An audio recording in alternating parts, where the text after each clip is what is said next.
The night my father gave the toast, I was standing 5 feet away holding a glass of sweet tea I hadn't touched. It was a warm Saturday in September, the kind of evening where the Georgia heat finally breaks just enough to make you think summer might actually end.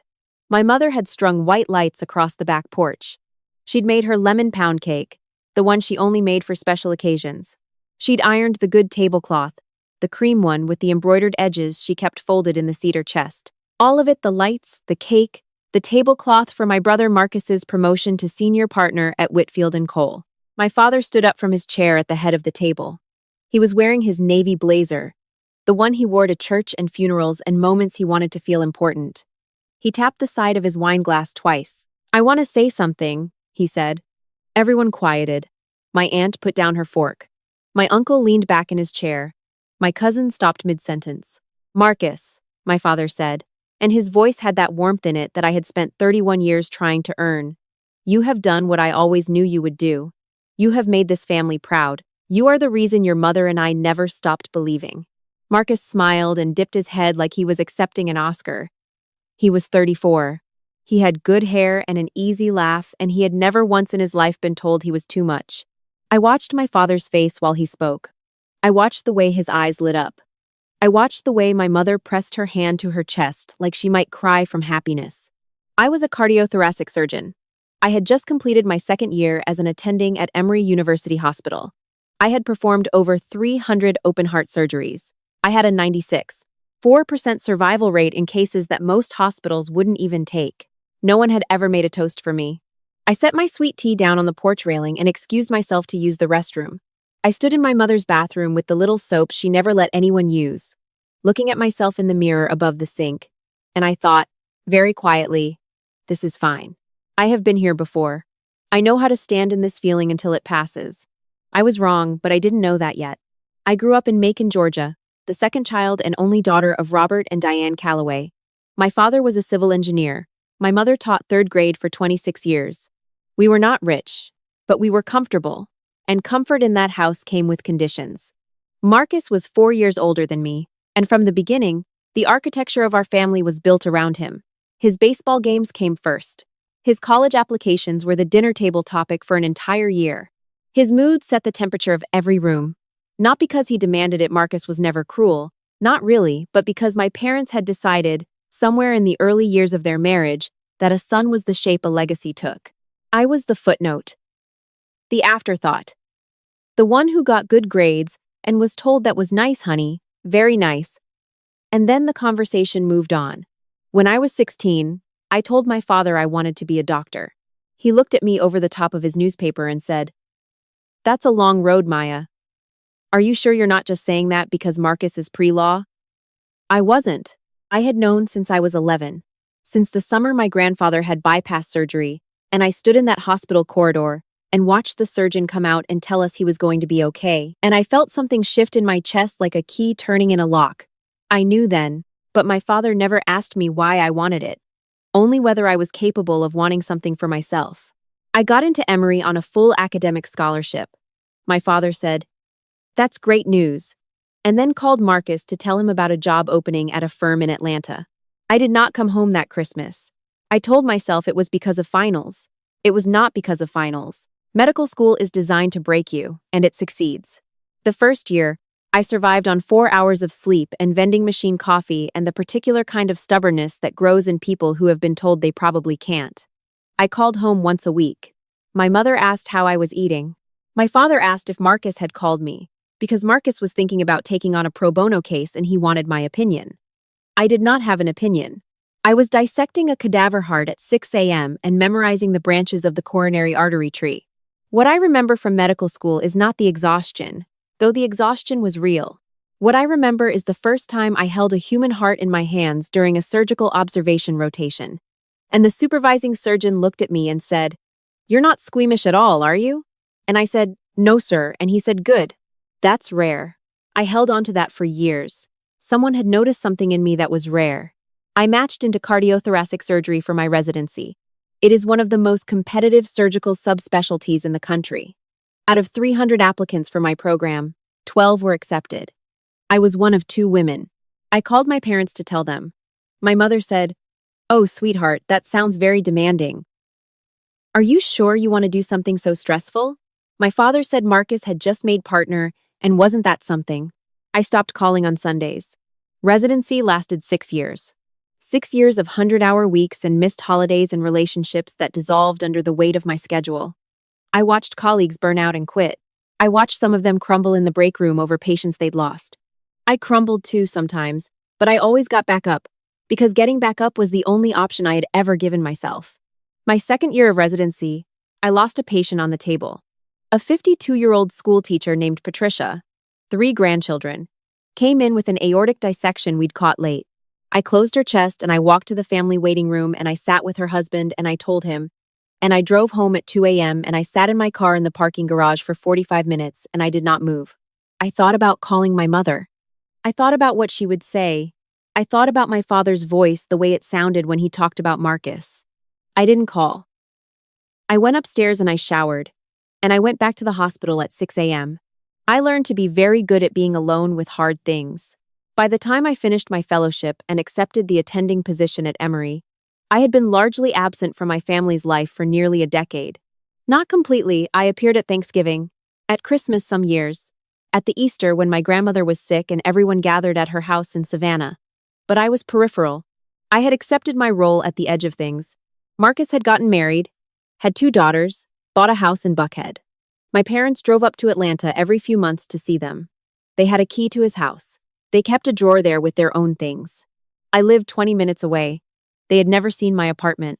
I want to be careful here, because I have spent a long time working through what I'm about to say in a therapist's office, and I do not want to flatten it into something simple. I did not hate my parents. I did not even, in the end, hate Marcus. What I felt was something quieter and more corrosive than hate, something closer to grief, the grief of knowing that no matter what I did, I was standing outside a house with lit windows and the door was not going to open. My colleague doctor, Patricia Trish, who had been my co-resident and was now my closest friend, told me once that I had the highest tolerance for disappointment of anyone she'd ever met. She did not mean it as a compliment entirely. She meant that I had learned to metabolize pain so efficiently that I sometimes didn't notice how much I was carrying. She was right. I was carrying a great deal. The September my father made the toast for Marcus, I had been nominated for the Denton A. Cooley Cardiovascular Surgical Award. It is one of the highest honors in our field. The youngest recipient in the award's history had been 38. I was 31. My department chief had submitted my name after reviewing my outcomes data, my research publications, and 3 years of peer evaluations. He told me, when he called to let me know, that he expected me to win. He said it matter-of-factly, the way people in surgery speak about things they've already decided. I did not tell my parents. I didn't know how to explain something to people who had never asked what I was working toward.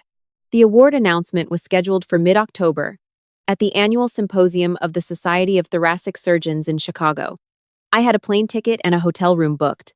I had been asked to prepare brief remarks, just in case. But first, there was the porch party for Marcus's promotion. I went because my mother asked me to come, and because some part of me still showed up when asked.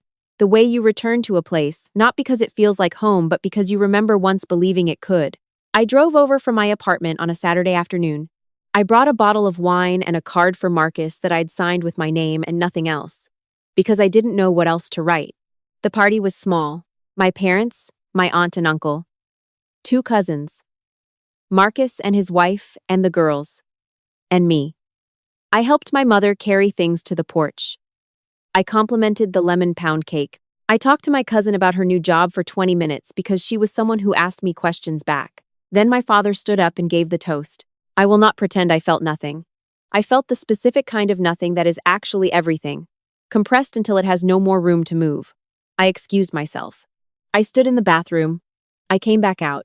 The rest of the evening, I sat with my plate and smiled at the right times and let the conversation move around me like water around a stone, and when it was late enough to leave without seeming rude, I kissed my mother on the cheek and hugged Marcus and told him congratulations, and I meant it. I actually meant it, because whatever Marcus was, he was not the one who had built the house I was locked out of. I drove home. I sat in my apartment. I made tea, not because I wanted tea, but because I needed something to do with my hands, and I thought, this is the last time. I am 31 years old.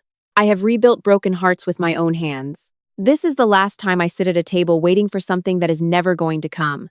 3 weeks later, I flew to Chicago. The symposium was held at the Marriott on Michigan Avenue. 1,200 surgeons from 40 countries. 3 days of presentations, workshops, panel discussions, the kind of gathering that would mean nothing to anyone outside this world and everything to everyone inside it. I presented a paper on outcomes in minimally invasive mitral valve repair on the second morning. The room held 600 people. It was full. After my presentation, a surgeon from Mayo Clinic found me in the hallway and shook my hand for a long time. He said, "I've been following your outcomes data. You're doing something different and I can't figure out exactly what it is yet, but I'm going to figure it out." I thanked him. I went to the next panel. I did not call my parents. The awards dinner was on the third evening, black tie. I wore a deep navy dress and the small diamond earrings that had been my grandmother's. Trish had flown out to be there, sitting 3 tables away, and she caught my eye when I walked in and gave me a look that said, "You've got this," which I needed more than I could say. The award was presented by the Society's outgoing president, a cardiac surgeon from Cleveland Clinic named Dr. Warren, who had been practicing for 30 years and who spoke with the careful deliberateness of someone who had learned to choose words well. He talked about the history of the award, about the surgeon it was named for, about what it represented in terms of technical excellence and contribution to the field. Then he said my name. Dr. Maya Calloway, attending cardiothoracic surgeon at Emory University Hospital, 31 years old, recipient of the Denton A. Cooley Cardiovascular Surgical Award. The room stood up. I want to tell you that I stood in that applause and felt purely happy, and in some deep part of me I did. I genuinely did. But the feeling that moved through me first, before the happiness, was something harder to name. It was the feeling of wanting someone specific to know. Not the room. Not the 1,200 surgeons. Someone in a navy blazer, at the head of a table, holding a wine glass with that warmth in his voice that I had waited for my whole life. I gave my remarks. They were short. I thanked my chief, my mentors, my co-residents, Patricia by name. I thanked the patients who had trusted me with the most critical moments of their lives. I did not thank my family, because I did not know how to thank people for the fire that had made me, only for the heat of it. I sat back down. Trish was crying. The Cleveland surgeon shook my hand again. The next morning, before my flight home, a reporter from the Journal of the American Medical Association stopped me in the lobby and asked for a brief interview. Standard coverage of the award recipients. She asked me the usual questions, my research focus, my surgical philosophy, my goals for the field. Then she asked, as they sometimes did, about my path, what had driven me, where the determination had come from.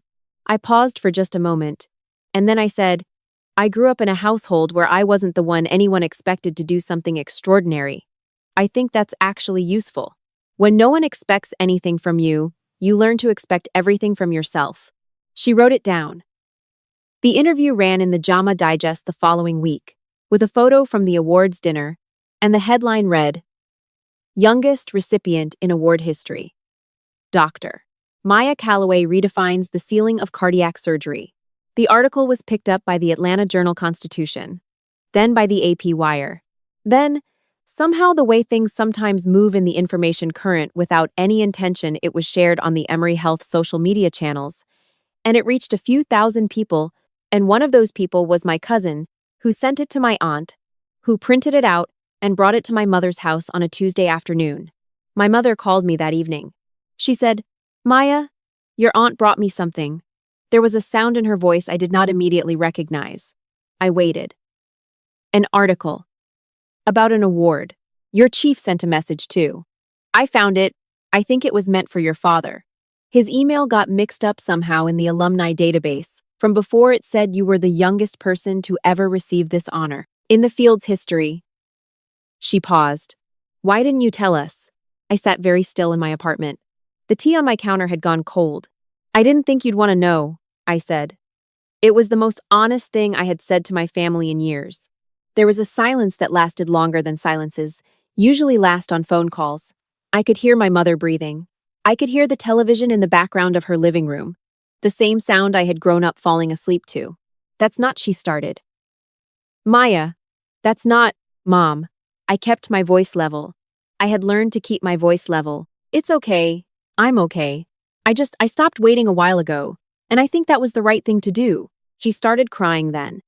Not the performance of crying, not the polite weeping she did at weddings and at church. Real crying, the kind that cost something. I listened to it, and I felt grief for her and for myself and for the years that had been what they'd been. And I also felt, underneath the grief, something I had not felt in a very long time in connection with my family. I felt free. My father called the next morning. It was early before 6, which was when he had always woken up, the habit of an engineer, ordered hours. He said my name when I answered, and then he didn't say anything for a moment. I sat up in bed. I waited. I read the article, he said. I know. Your chief said. He stopped. Started again. He said you have one of the best surgical outcomes records of any young attending in the country. He said he's never seen anything like it. Another pause. He said you've been doing this kind of work for years and you never told us. You never asked, Dad. The silence again. Longer this time. I know, he said. And his voice, I have to tell you this because it was the most important thing, his voice sounded tired in a way I had never heard before. Not tired like a man who hadn't slept. Tired like a man who had been carrying something he hadn't named yet, and had just now set it down and felt the weight of having carried it. I know we didn't ask. I didn't, Maya. I didn't know how to. He stopped again. I did not fill the silence for him. I had spent 31 years filling silences that were not mine to fill. I'm proud of you, he said finally. The words came out halting, like they had not been used in a long time and needed a moment to find their shape. I have always been proud of you.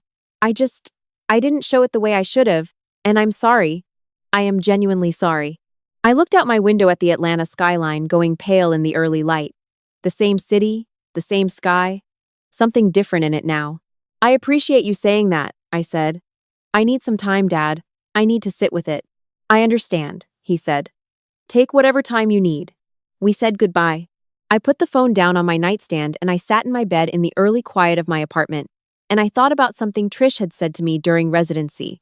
In the 3rd year, during the worst stretch, when we had both been running on nothing and I had told her I didn't know what I was doing it for anymore. She had looked at me across the break room table and said, "You're doing it because you're the kind of person who doesn't stop. And one day, that's going to look like something from the outside that other people can finally see." She had been right about that too.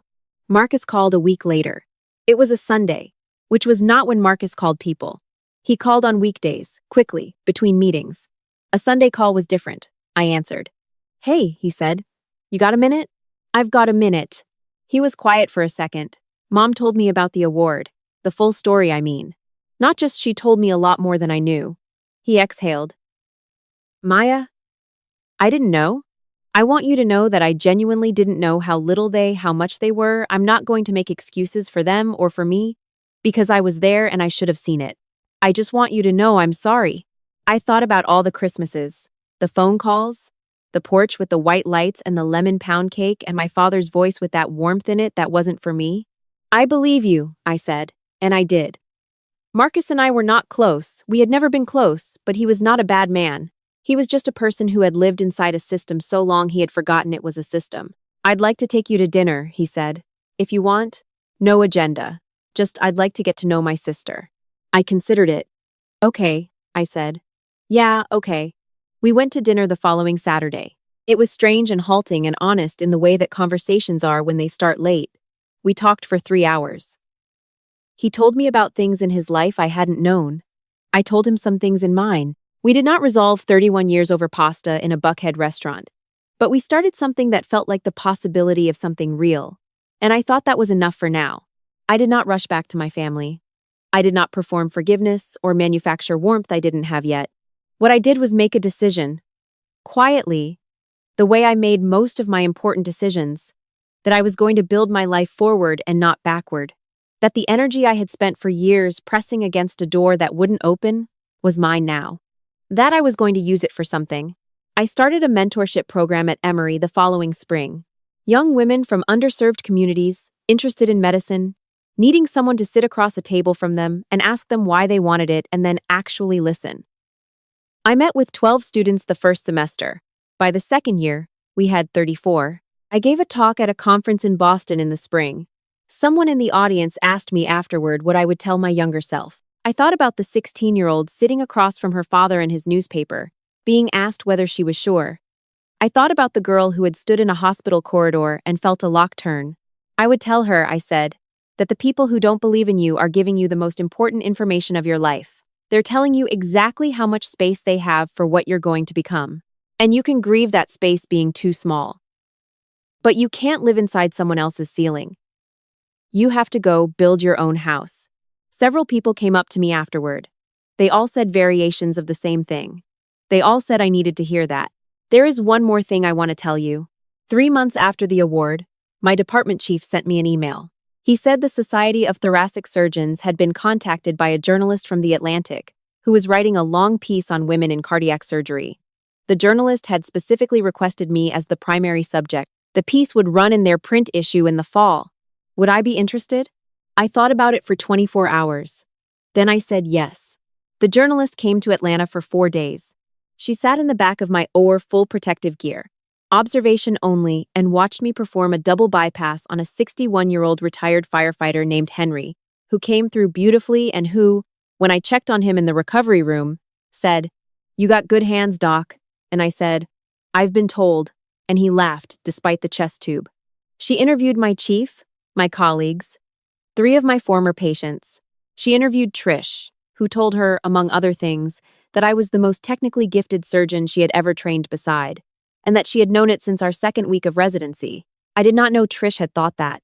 When I thanked her later, she said, "I've been telling people for years. You just weren't in the rooms where I was saying it." The journalist also asked about my family. I was careful. I did not give her a narrative of villains and victims, because that was not the complete story, and I do not believe complete stories have only villains and victims. I told her that I had grown up in a household where my path was not the expected one, that I had spent a long time trying to be seen by people who weren't looking, and that somewhere in my late 20s I had stopped. I had stopped trying to make people see me, and I had started, instead, becoming something that could not be unseen. The piece ran in October. The title was "The Surgeon Who Rebuilt Herself." My father called me the day it came out. He had read it on his phone. He said, "That last line, did you actually say that? About becoming something that couldn't be unseen?" I said I had. There was a pause. "That's the most Maya thing I've ever heard," he said. And there was something in his voice when he said my name. Just that single syllable that sounded like the beginning of something I had stopped expecting. I didn't say much back. I didn't need to. I think about Patricia sometimes, the school teacher I couldn't save in my 2nd year of residency. And I think about all the patients I have saved and all the ones I haven't. I think about the strange responsibility of holding someone's heart outside their body literally, physically holding the thing that keeps them here, and what it means to carry that carefully and to set it back down whole. I think you learn something, doing that work. You learn that most things, even the most damaged things, can be repaired if you understand the structure well enough, and if your hands are steady, and if you are willing to stand in the difficulty for as long as it takes. I have very steady hands. I have been building my own house for years now, room by room, in the quiet hours before anyone else was awake. I built it out of early mornings and late surgeries, and the kind of discipline that does not announce itself. I built it out of what was left over after disappointment, which turns out to be a surprisingly strong material. I built it out of every moment I chose to keep going when no one was watching. The house is not finished. Houses like this are never finished. But it is mine, entirely, and the windows are lit from the inside, and the door is open to anyone who wants to come in and ask me something real. If you are standing outside a window somewhere tonight, looking in at warmth that isn't being offered to you, I want you to know something. Not that it doesn't hurt, it hurts. Not that you should stop wanting it, that's not a switch anyone can turn off. But that the wanting doesn't have to be the whole of you. That you are allowed to take the energy you have been spending at the wrong door and walk away from it. That you can build something. That what you build might be the thing that cannot be unseen. That has been enough for me. Most days, it has been more than enough.